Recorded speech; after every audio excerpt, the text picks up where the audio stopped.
Bem-vindos ao vídeo sobre teoria e diagnósticos em motores 2 tempos da Yamaha. O objetivo deste vídeo é fornecer uma visão profunda de como os motores de 2 tempos da Yamaha funcionam, bem como mostrar algumas técnicas de diagnóstico, ajustes e manutenção. Começaremos vendo as diferenças entre os motores de 2 e 4 tempos. Existem 4 funções básicas que qualquer motor de combustão interna deve realizar: admissão, compressão, explosão e escape. Um motor de 2 tempos completa estas 4 operações em apenas uma volta do virabrequim, enquanto que um motor de 4 tempos necessita de 2 voltas completas do virabrequim para atingir o mesmo resultado. O motor de 2 tempos produz potência a cada rotação do virabrequim, e o motor de 4 tempos a cada 2 voltas do virabrequim. Um motor de 2 tempos não precisa de muitas peças móveis também. O virabrequim, a biela e o pistão são as peças básicas de que um motor de 2 tempos precisa para completar um ciclo de combustão. Janelas cuidadosamente posicionadas, janelas na parede do cilindro, são abertas e fechadas dependendo da posição do cilindro. À medida que o pistão se move de cima para baixo no cilindro, os gases de escape são liberados e uma nova mistura de ar combustível é admitida para o cárter através das janelas. Um motor de 4 tempos necessita de muitas peças móveis para realizar o mesmo trabalho, porque ele usa um conjunto de válvulas. Este conjunto de válvulas consiste geralmente de uma válvula de admissão, uma válvula de escape e um eixo comando.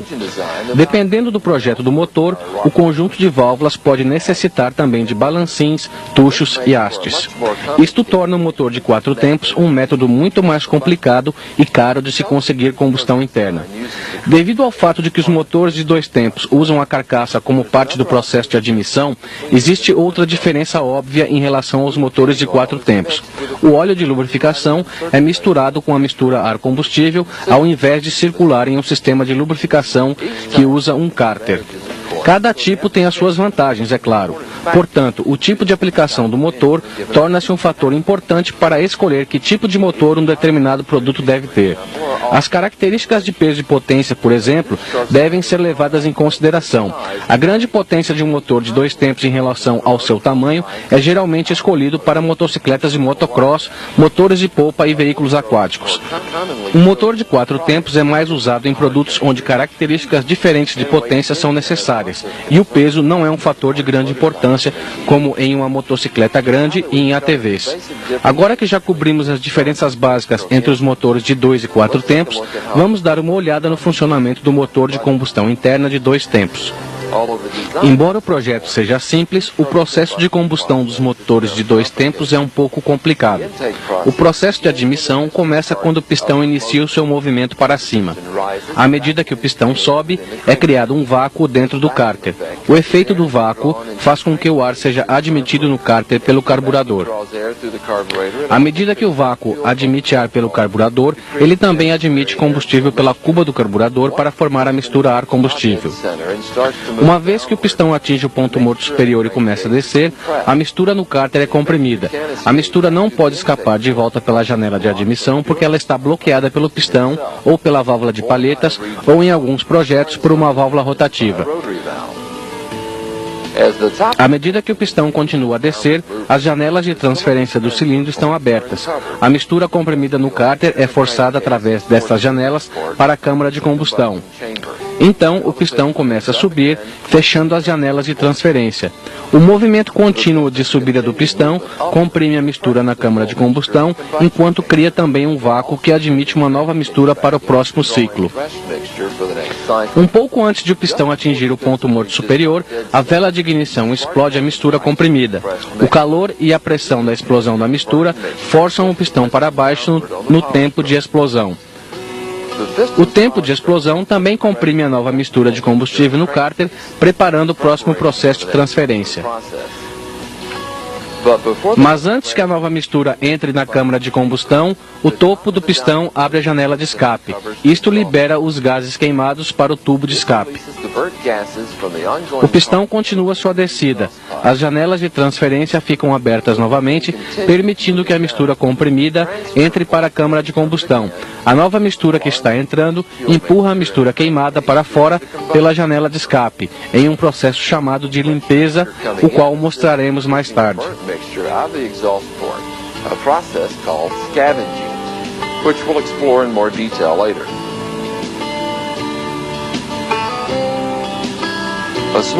Uma pequena quantidade da mistura nova efetivamente sai junto com os gases queimados pela janela de escape.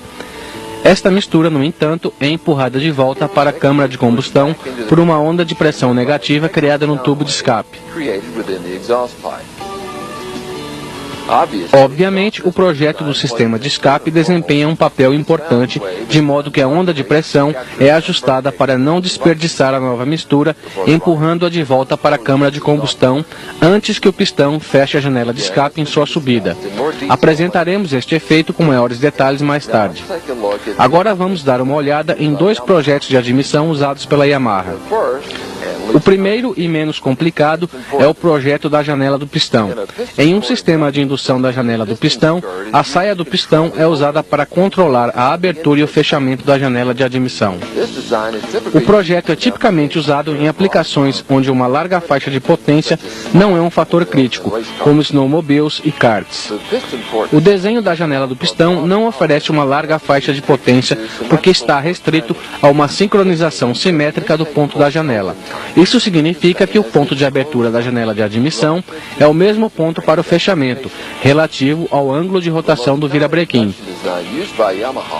O projeto de indução mais comum usado pela Yamaha é o de válvula de palhetas. A vantagem deste tipo é o seu ponto das janelas de admissão, que é assimétrico e varia de acordo com a rotação do motor. Como vemos no quadro, o ponto do RVO ou abertura da válvula de palhetas muda ligeiramente as características do motor na variação da rotação. Existem dois tipos de indução por válvula de palhetas. Um dos tipos instala o conjunto da válvula de palhetas e o carburador no cilindro, e o outro instala a válvula de palhetas diretamente no cárter. Existem muitos fatores de projeto que são levados em consideração ao determinar qual é o melhor método para uma determinada aplicação. Anteriormente, mencionamos o processo de limpeza, o efeito de uma nova mistura sendo admitida que expulsa os gases queimados pela janela de escape. Agora vamos dar uma olhada mais de perto em como isso funciona. À medida que o pistão desce durante o tempo de explosão, o topo do pistão começa a abrir a janela de escape, o que permite que os gases queimados saiam pela janela de escape.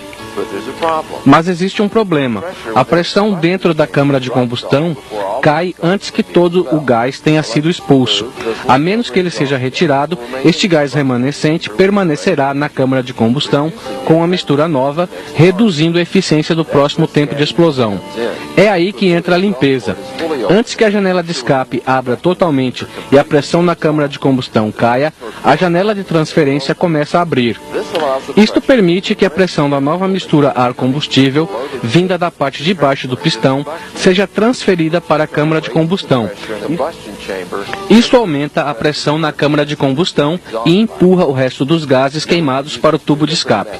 A Yamaha usa dois métodos diferentes para a limpeza. A limpeza cruzada tem uma vantagem em aplicações como pequenos motores de polpa, porque ela tem boas características de limpeza ao se navegar em baixas rotações, o que é muito comum nas atracações. Este método usa um pistão com uma cabeça especialmente projetada para ajudar a direcionar a nova carga de mistura ar-combustível para dentro da câmara de combustão. A melhor opção para os casos em que é necessária uma alta performance é a limpeza por varredura. Como vemos aqui, as janelas de transferência estão posicionadas nas laterais do cilindro e direcionadas para o lado da admissão. Isto faz com que a nova carga de mistura que está entrando na câmara colida com a outra no lado da admissão e depois faz o retorno para a janela de escape, empurrando os gases queimados para dentro do tubo de escape. Daí o nome de limpeza por varredura. Devido ao fato de que o pistão não é usado para direcionar a nova carga de mistura na direção desejada, como na limpeza cruzada, a limpeza por varredura permite o uso de cabeças de pistão relativamente achatadas. As vantagens deste tipo de projeto são uma câmara de combustão menor com taxas de compressão mais altas.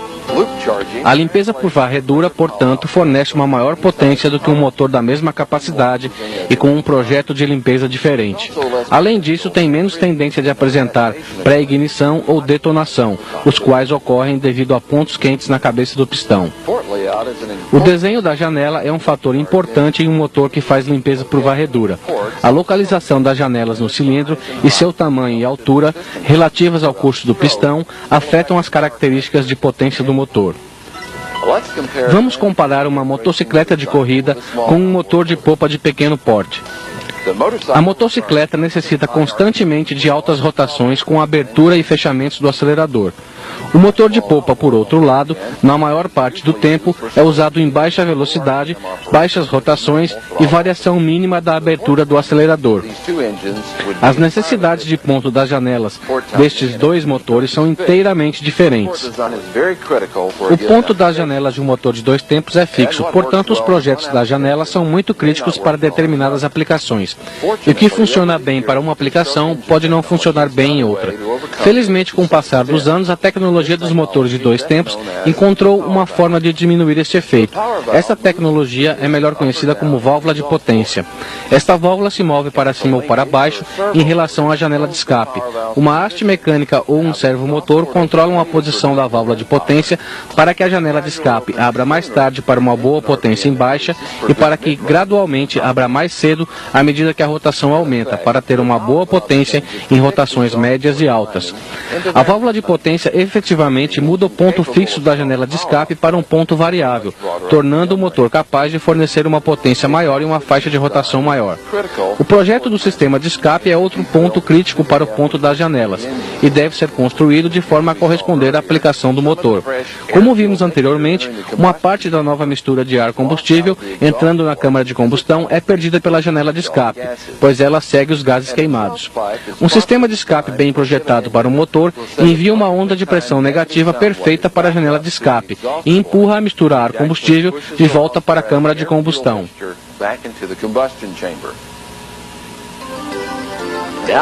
Agora que completamos a parte teórica, vamos dar uma olhada nos métodos de lubrificação de um motor de dois tempos. Como vimos anteriormente, um motor de dois tempos usa o seu cárter como parte do processo de admissão. Ele também usa rolamentos de esferas para o virabrequim e rolamentos de agulhas para a biela e, portanto, não necessita de um sistema de lubrificação de alta pressão como um motor de quatro tempos, com bronzinas, necessita. Por estes motivos, o motor de dois tempos recebe óleo misturado com combustível para a sua lubrificação. Existem duas formas de conseguir isso. Uma é com o uso de uma bomba de óleo de baixa pressão ou um injetor, como o Autolube, e através de misturas de precisão. A primeira bombeia o óleo a partir de um reservatório para o carburador, para o coletor de admissão ou diretamente para o cárter.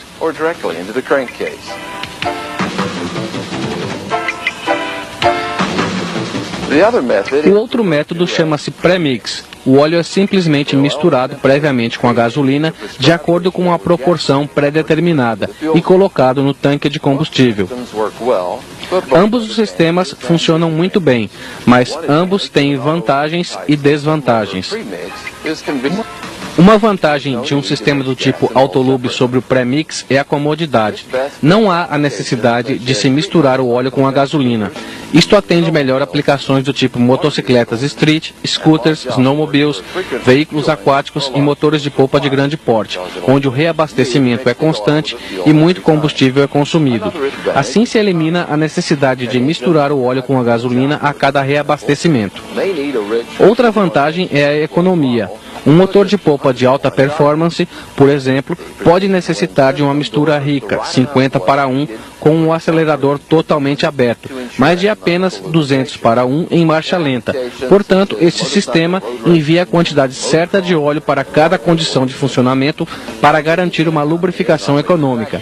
Em aplicações como motovelocidade, motocross e corridas de veículos aquáticos, a comodidade e a economia não são fatores principais. A ênfase é voltada para uma carburação consistente, diminuição de peso e o menor número possível de peças móveis. Por isso que o premix é mais adequado para o uso em competições. Existem duas maneiras pelas quais uma bomba do tipo autolube pode controlar o envio de óleo. O tipo constante bombeia o óleo de acordo com a rotação do motor. O fluxo de óleo aumenta à medida que a rotação aumenta. O outro tipo é o variável. Ele bombeia o óleo de acordo com a rotação do motor e a posição do acelerador. Embora ambos os tipos funcionem muito bem, o do tipo variável é um pouco mais eficiente do que o constante.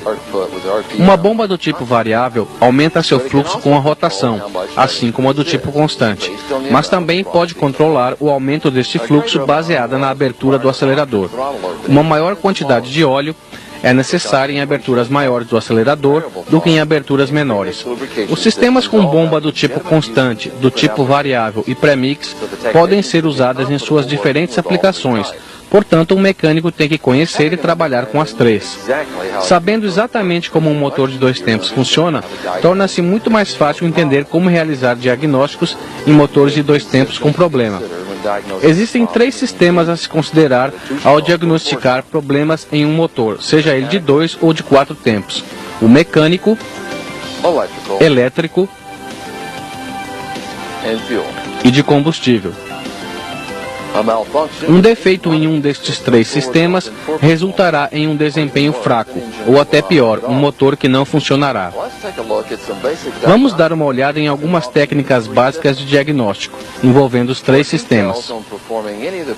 Para maiores detalhes sobre como realizar os testes a seguir, veja os vídeos da série Ferramentas de Diagnóstico. Começaremos com o sistema mecânico. Teste de compressão. Faça esse teste sempre que você suspeitar de um problema mecânico. Uma compressão abaixo do valor mínimo especificado, ou até mesmo zero, mostra que existe um problema mecânico. Teste de vácuo-pressão. Faça esse teste após o teste de compressão ter mostrado que existe um problema mecânico, mas sempre antes de desmontar o motor. Este teste pode ajudar a determinar se a falha está relacionada com uma entrada de ar falso para o cárter.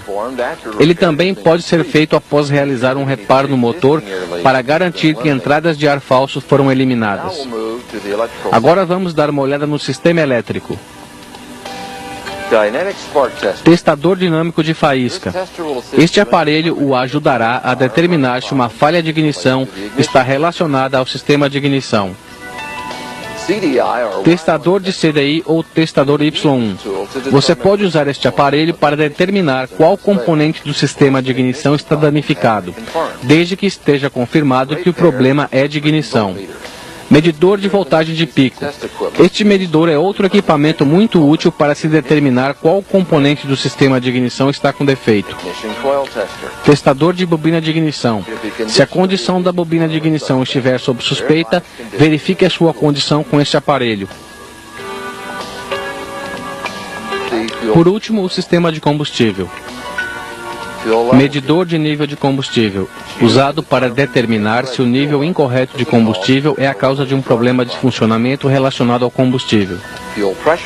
Medidor de pressão de combustível é usado em aplicações onde uma bomba externa de vácuo ou uma bomba elétrica é usada, como em motores de popa. Ele verifica se o sistema de combustível está fornecendo combustível para os carburadores ou injetores com uma pressão constante e correta. Uma pressão baixa pode causar mistura pobre ou engripamento do pistão. Medidor da pressão de resistência, usado em carburadores sem boia, mais comum em veículos aquáticos. Ele mede a quantidade de pressão necessária para abrir a válvula de agulha, que permite a entrada do combustível para o carburador. Uma pressão muito alta causa uma condição de mistura pobre e uma pressão muito baixa ocasiona mistura rica em pequenas aberturas de acelerador. Medidor de teor de álcool. Este equipamento deve ser usado quando você suspeitar de contaminação do combustível, como variação da porcentagem de álcool ou água. Ele é capaz de detectar a quantidade, mas não o tipo de álcool de uma amostra. O ajuste do carburador também pode ser considerado parte dos diagnósticos do sistema de combustível. Uma giclagem correta é crítica para a performance e confiabilidade de um motor de 2 tempos. A maioria dos carburadores de motores de 2 tempos são ajustados para funcionamento ao nível do mar e com temperaturas médias.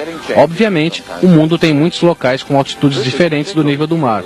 Portanto, se faz necessário ajustes extras para o carburador. Isto é mais crítico para motores usados em altitudes acima de 1.500 metros. Muitas vezes, existem recomendações de fábrica para giclagens diferentes para diferentes níveis de altitude e temperatura. Estas especificações foram testadas e devem ser seguidas na medida do possível. Ocasionalmente, pequenas variações podem ser necessárias para altitudes que estejam entre os limites de um quadro de recomendações. Tome cuidado ao optar por uma mistura mais pobre. Ajustar a carburação para uma mistura mais pobre em um motor de 2 tempos pode causar o aumento da temperatura na câmara de combustão acima do nível crítico, resultando em detonação, pré-ignição ou engripamento de pistão. É aí que a inspeção da vela de ignição pode ser muito útil. Analisar ou inspecionar a cor da vela de ignição pode revelar muito sobre o que está acontecendo com o motor.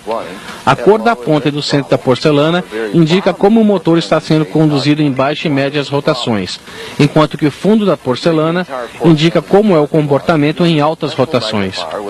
Para ver a porcelana com mais detalhes, será necessário o uso de uma lupa especial com luz. A cor ideal é o marrom claro na porcelana inteira. Um marrom escuro ou preto indica uma mistura rica. E uma porcelana branca indica uma mistura muito pobre. Para ter uma noção correta do que está acontecendo no motor, use uma vela de ignição nova e evite o funcionamento prolongado em marcha lenta ou forçar o motor. Uma outra forma rápida de testar se a mistura está rica ou pobre é verificar a resposta do motor ao aplicar acelerações rápidas a partir da marcha lenta. Se o motor apresentar uma hesitação pesada ou se morrer, a carburação está provavelmente muito pobre e deve ser ajustada. Se o motor aumenta a rotação de forma lenta, solta muita fumaça e parece vagaroso, provavelmente a mistura está muito rica. Faça o ajuste do carburador. Quando a carburação está correta, o motor responde ao acelerador normalmente e o som do escape também. Faça esses testes de diagnóstico sempre que houver uma condição de desempenho fraco do motor. Mas e como achar a causa de um problema mecânico quando uma falha já ocorreu?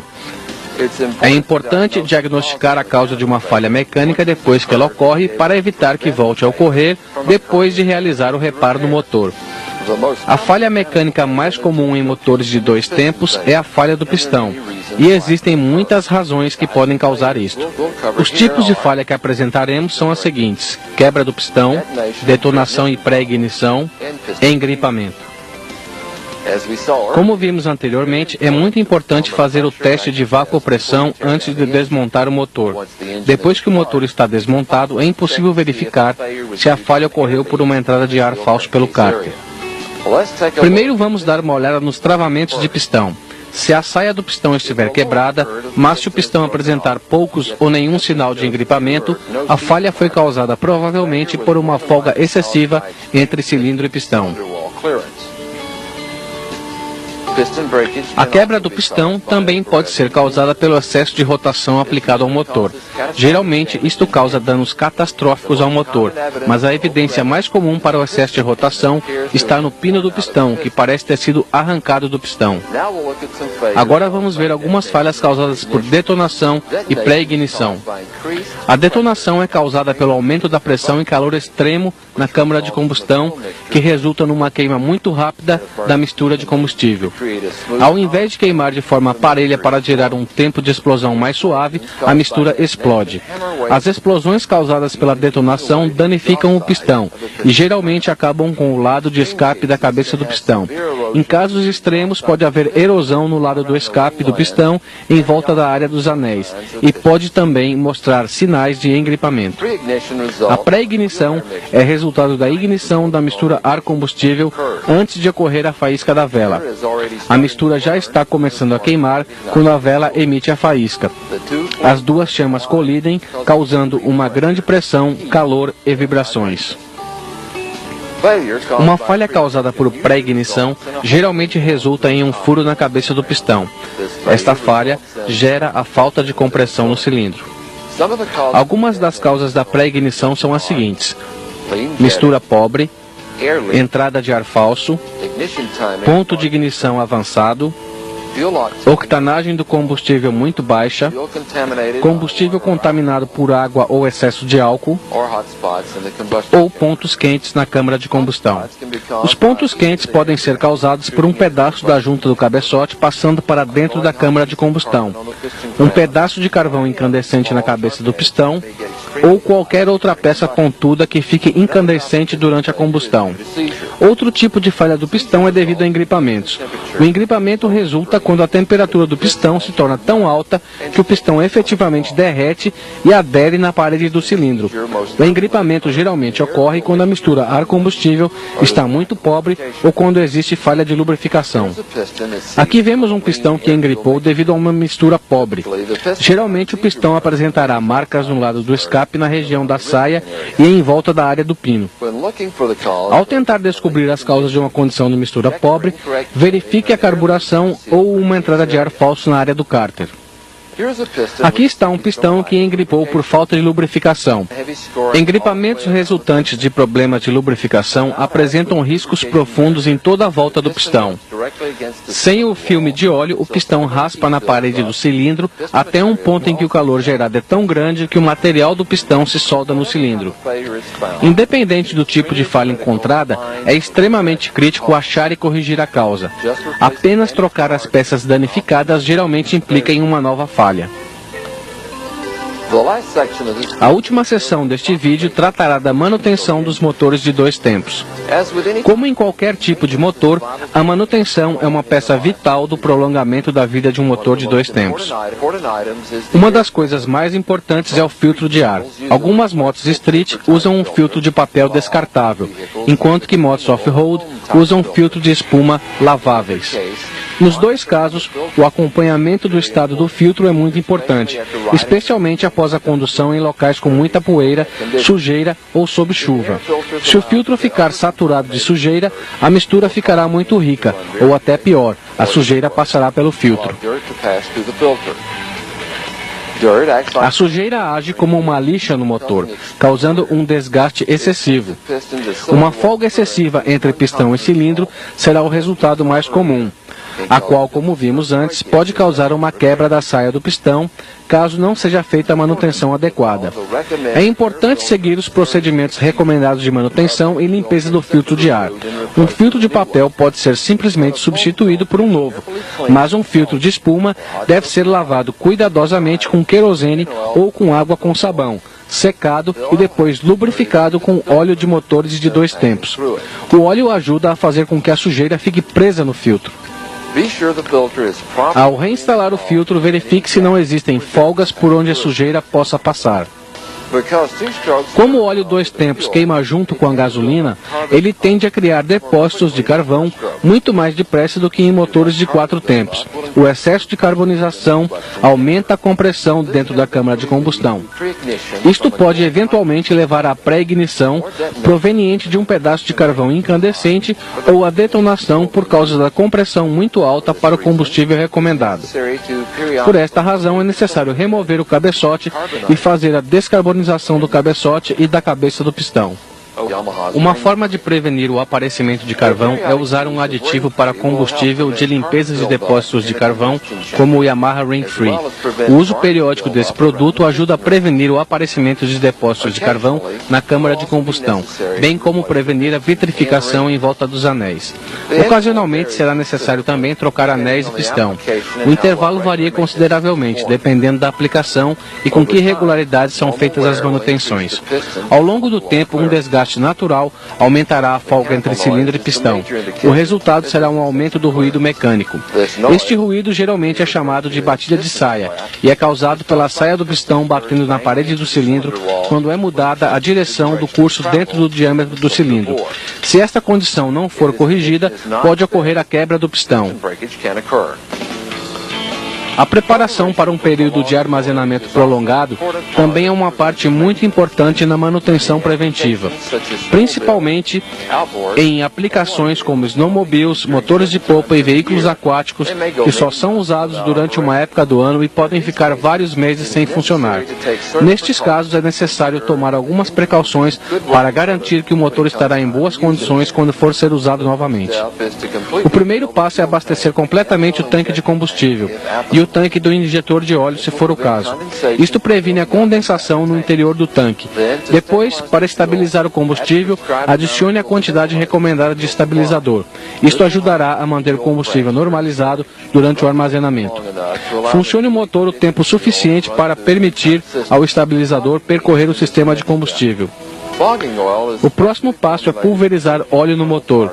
Isto serve para cobrir as peças internas com óleo e para que ele fique grudado nas peças por um período prolongado de armazenamento. Esta ação serve para evitar a corrosão. Ao funcionar o motor, pulverize o óleo pela admissão até que o óleo extra faça o motor morrer. É uma boa ideia trocar as velas de ignição antes de colocar o motor em funcionamento, porque elas podem falhar devido ao óleo pulverizado. O uso de spray de silicone ajuda a reduzir a corrosão do metal e a deterioração das peças de borracha. E por último, remova a bateria, carregue-a completamente e depois armazene-a em um local seguro e seco, longe de chamas. Também é uma boa ideia carregar a bateria periodicamente, enquanto ela não estiver sendo usada. Verifique o manual de serviços ou o de proprietário do modelo em questão quanto às especificações e intervalos de manutenção de todos os itens aqui mencionados. Isto conclui o nosso vídeo. Para realizar bons serviços em motores de 2 tempos, é necessário um entendimento claro de seu funcionamento, bem como familiaridade com as técnicas de diagnóstico necessárias. Esperamos que o material apresentado tenha ajudado a aumentar o seu conhecimento e nível de serviço.